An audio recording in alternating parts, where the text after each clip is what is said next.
সবার সঙ্গে সবসময় তর্ক করতে নেই। কেউ যদি আপনাকে বলে গরু আকাশে উঠতে পারে, তাহলে তাকে আপনি জানান যে হ্যাঁ, আপনিও তাই বিশ্বাস করেন। কারণ সবসময় সবাইকে ঠিক ভুলটা বোঝাতে নেই, সবাইকে এক্সপ্লেনেশন দিতে নেই। আর এই কথাটা যত তাড়াতাড়ি বুঝে ফেলা সম্ভব ততটাই ভালো। অপাত্রে ভালোবাসার দান করতে নেই। আর কখনো কখনো নিজের থেকে বেশি অন্য কাউকে ভালোবাসতে নেই। নিজের সমস্ত দুঃখ কষ্টের কথা সবাইকে বলতে নেই। বিশেষ করে নিজের দুর্বলতাগুলো কারোর সঙ্গে শেয়ার করতে নেই। কিছু জিনিস একটু ব্যক্তিগত রাখা দরকার। হাত পেতে কখনো ভালোবাসা চাইতে নেই, কারোর কাছে প্রায়োরিটি চাইতে নেই। কেউ যদি সঙ্গে থাকতে না চায়, তাহলে তাকে জোর করে হাতে পায়ে ধরে আটকে রাখতে নেই।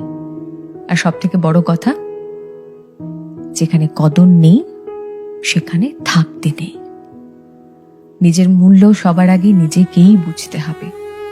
আর তাহলে শান্তি খুঁজতে গিয়ে ভুলভ্রান্তি কম হবে।